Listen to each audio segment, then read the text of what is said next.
Welcome to Doing the Work, a Naples integrated recovery podcast.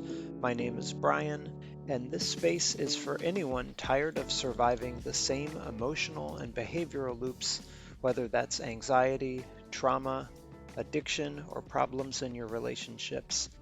Around here, we cut the surface level advice and sugarcoating, no platitudes. We focus on clarity, responsibility, emotional discipline, and the courage to look at yourself honestly so that you can stop repeating old patterns, start living with intention instead of reaction. Let's get into it.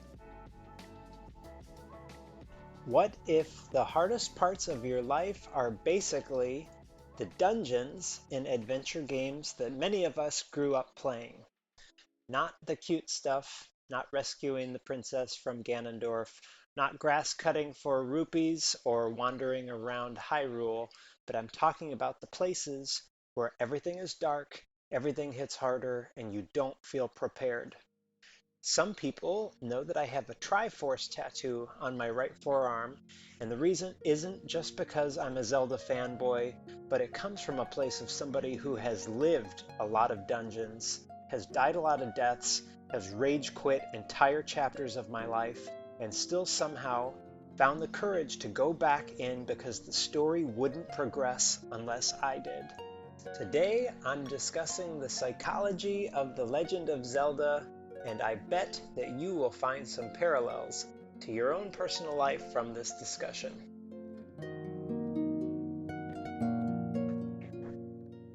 Now, before I potentially lose any listeners who have already thrown the anchor out or stopped because they have never played any of those games, just as a quick explanation of what those games are all about, you are an ordinary person who becomes a hero, pulled into a world that's usually breaking down. There's darkness, the land is fractured, and Link is tasked with restoring balance. In order to do that, there's lots of different regions.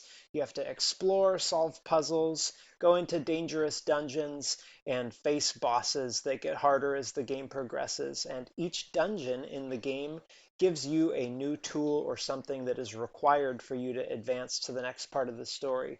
You can't progress without it. So the whole arc is about growing into courage that you didn't think that you had, learning through failure, and leveling up one chapter at a time, which is why the metaphor is so great for how real life works. So these games are usually divided into sections, and something that kind of breaks the chapters or sections are dungeons or temples or some sort of a maze type thing where you have to get keys, you have to solve puzzles, and there's a boss at the end of each of them. And a theme in each dungeon is you walk in, and within just a few moments, you realize that you're probably underpowered, underprepared, and not ready for what is inside. You start the game with 3 hearts, and each time that you get hit, you take a heart or maybe even 2. And for me, that's trauma seasons, it's addiction unraveling, it's the breakup that guts you, and it's the depressed years where every day you feel like you are in a side room that you just can't solve or figure out. And sometimes you do die over and over. Now, I have had chapters in my life where I kept hitting the same walls so many times that it felt exactly like moments in that game where the game over screen almost felt like it was personal. And sometimes you rage quit. Sometimes you throw the controller, you shut the thing off, you walk away for months or years. And I actually did that. In high school, I played Ocarina of Time on the N64, and when I got to the Water Temple, that dungeon was so frustrating that I rage quit and did not pick the game up again for another 4 years or something like that because I was so frustrated with how hard it is. Have you ever done that in your personal life? Try to just turn it off or ghost a problem or pretend that it wasn't happening? Here's the truth. You cannot progress with your story until you go back in. So each dungeon has a boss. And the boss is always some sort of an exaggerated version of that dungeon's theme. You know, if there's cobwebs everywhere, it's some sort of a spider or something like that. And I think that life works the same way. Your boss battles are the relapse that forces you to finally get honest, or a panic attack that really exposes your nervous system, a breakup that shatters your identity, or maybe even shame that you have spent decades avoiding. Boss battles feel impossible because they target your oldest wounds. And here's the real psychology of the boss battles. You are not supposed to walk in ready. You're just supposed to become ready by fighting, by showing up. Now, this is not a one-upping competition, but I wanted to share a couple of what those boss battles looked like since my wellness journey started. They weren't cinematic, they weren't heroic. It was times that I was broken down to my lowest points and forced to rebuild everything. One of the biggest was me finally hitting enough mental, physical, emotional, and spiritual pain that I couldn't pretend anymore, admitting as a police sergeant that I needed treatment for a 15-year battle with alcohol, that I couldn't even stay sober for 24 hours or manage anything in my life. So I made all of the necessary phone calls to my mom, to my boss, and finally admitted that I had a problem. I went to an assessment, and then even in the assessment, I learned you are too sick for treatment. You have to go to the hospital first. You have to go to detox first. There is absolutely no shortcut through something like that. Then, 60 days sober, I got fired. A dozen articles dragged my name through the dirt. I was named in a lawsuit, accused of gross misconduct that was super juicy. Blood sells ink, lots of newspaper articles, and I was demoted from being a supervisor to a humiliating post where I answered to somebody who had absolutely no business being in leadership whatsoever, asking permission to leave my area for my lunch break, counting if kids had a bicycle helmet on, and then called the cancer of the agency by a person who didn't even know me at all. And the funny thing in all of that is that I wasn't even fired for my drinking, even though that would have actually made more sense.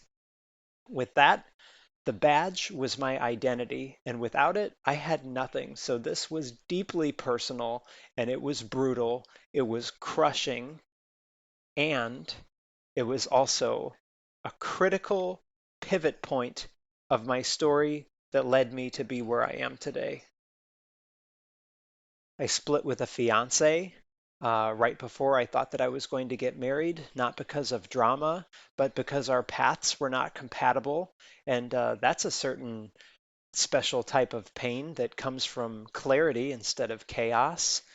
I had a contractor that I met in peer-led recovery rip me off for about 5,000 bucks, which wasn't even just a financial hit, but a betrayal of a new system that I was trying to believe in.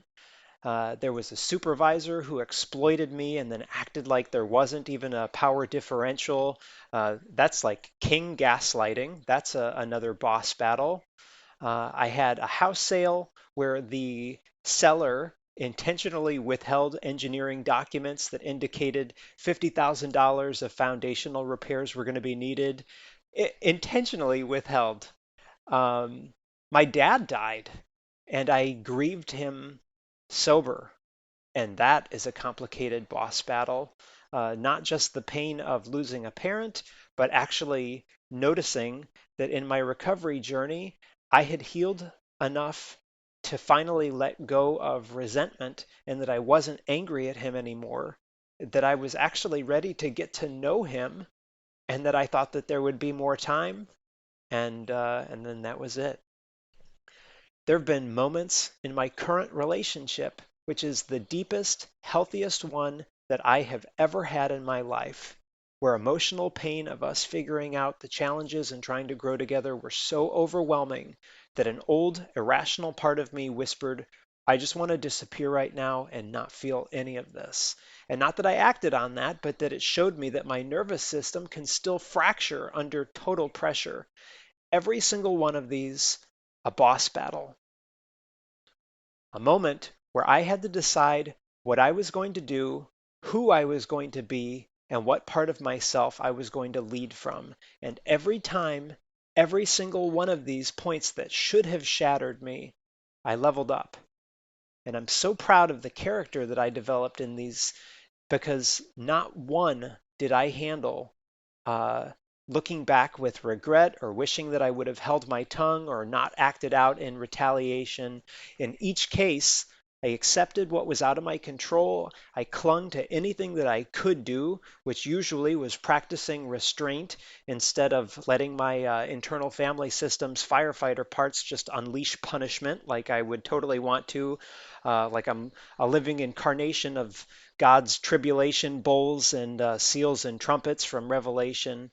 And this list is too long to count, but that is the point, is that life is going to keep lifing you. You're going to have a lot of boss battles. And if you stay in the fight long enough, you can win a battle with excitement, knowing that a new tool or a new chapter is coming.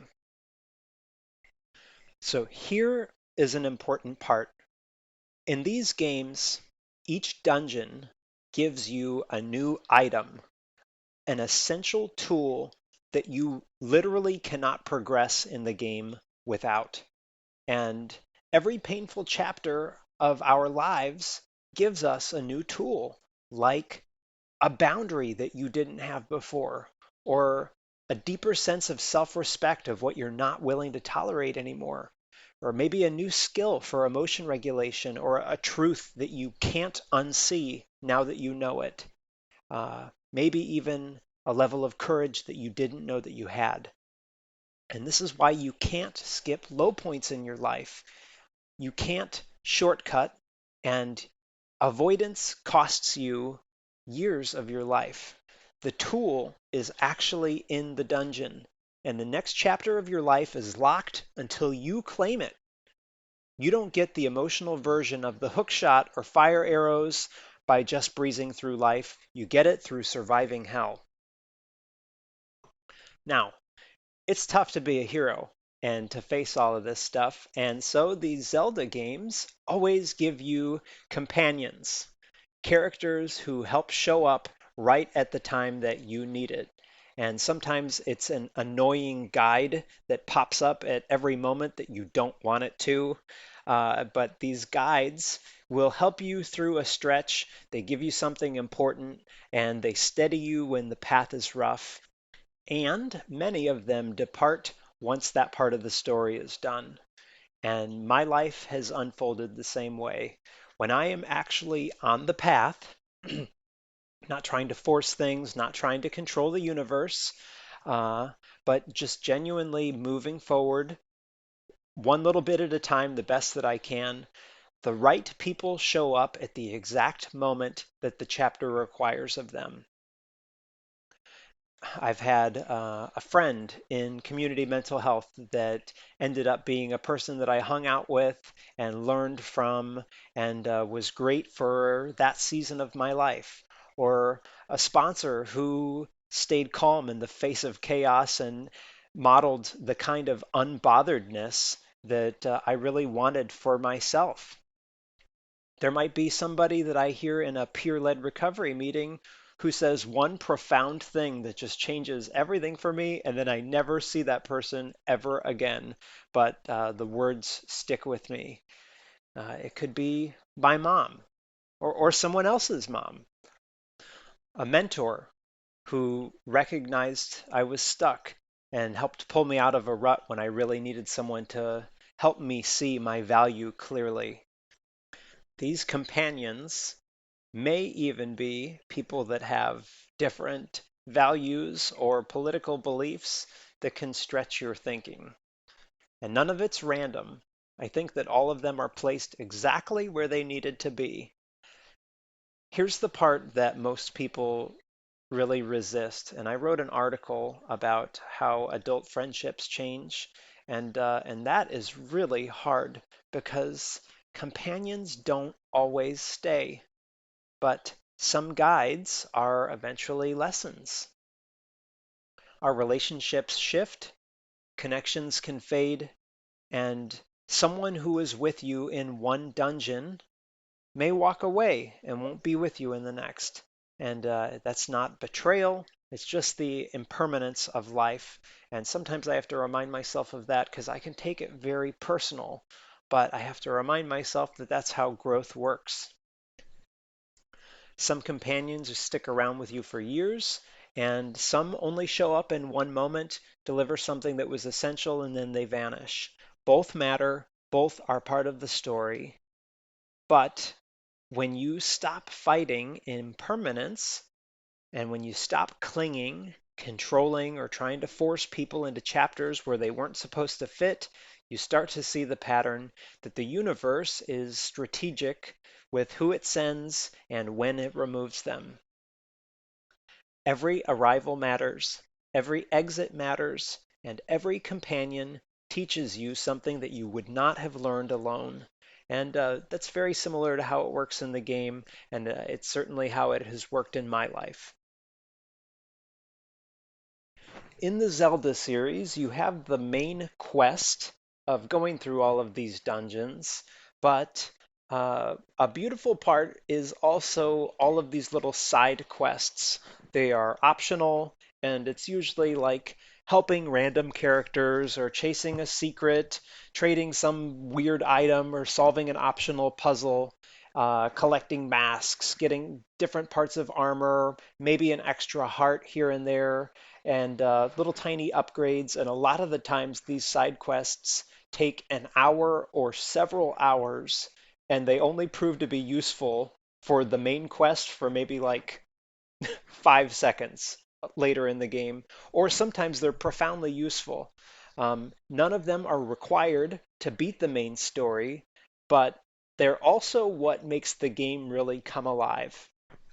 And real life is the exact same way, that micro purpose can make our lives feel meaningful, like going for a run with my pit bull in the morning, or cooking dinner with my mom or with my partner, making some art, even if it's only refrigerator art and it looks awful, making the effort to floss and go to the dentist twice a year, learning something random, texting my friend Terry because I thought of something crazy that he said 4 years ago, fixing something in my house after watching a YouTube video, creating a podcast, helping somebody without expecting anything in return, gardening, listening to music, or exploring a new artist, or watching a concert on YouTube, or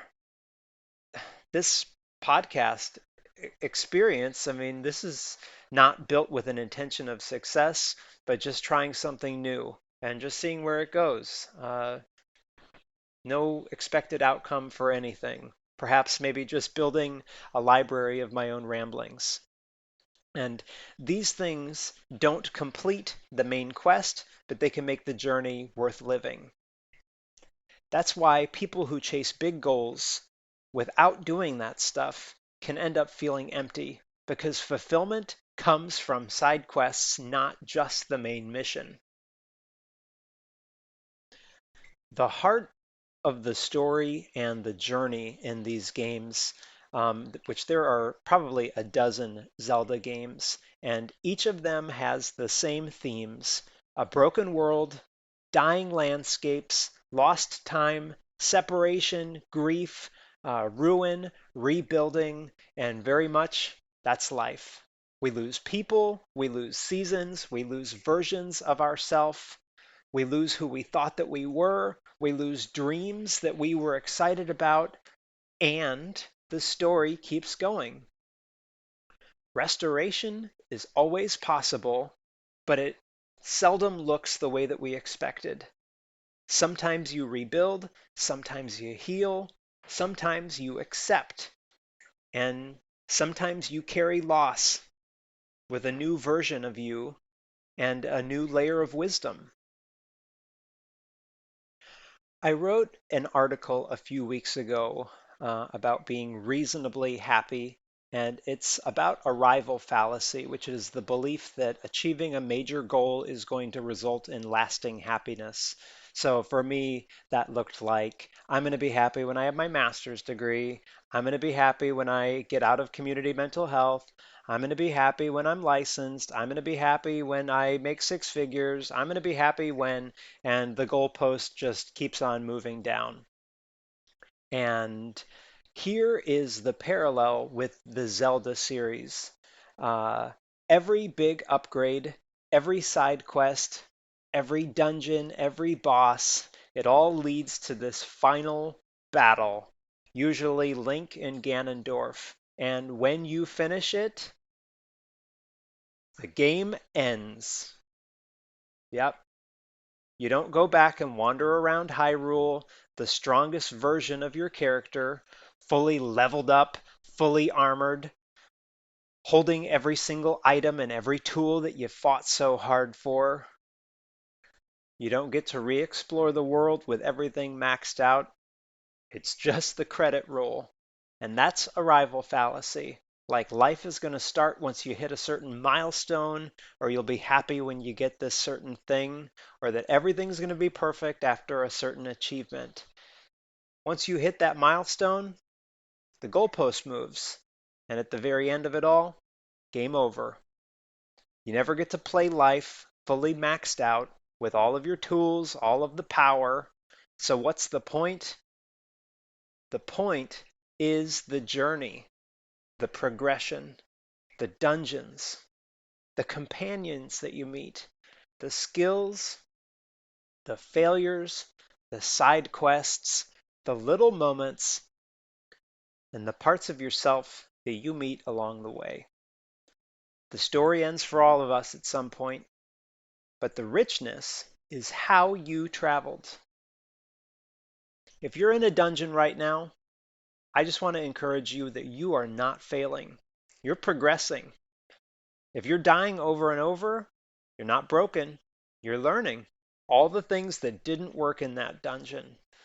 And if you have rage quit life and you're taking a break, don't worry, you're not behind. My wellness journey didn't start till I was 34 years old. So you can come back whenever you're ready. And if you feel like you don't have the tools for the next chapter, it's because you're going to get them in the chapter that you're in right now.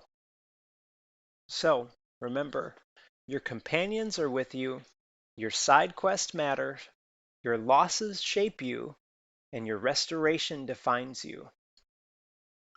When you hit the final battle someday, whatever that looks like, your life isn't measured by a win, it's measured by how you traveled. Life is long, messy, and if you can slow down, a beautiful playthrough. It's not meant to be a speed run. It's not meant to be a performance, and it's certainly not a straight line. Just a journey where every dungeon, tool, and companion, every loss, and every tiny side quest matters. Thanks for spending the time with me. If you found this episode helpful, please share it with somebody who may need it. Please be kind to yourself, be kind to others that are around you. Try to keep in mind that most of us are doing the best that we can with the tools that we currently have, and we're all capable of growing past them. If you'd like to reach out or connect, send me an email, brian@naplesintegratedrecovery.com. I hope to hear from you there. Otherwise, thanks again for listening, and I'll see you on the next one.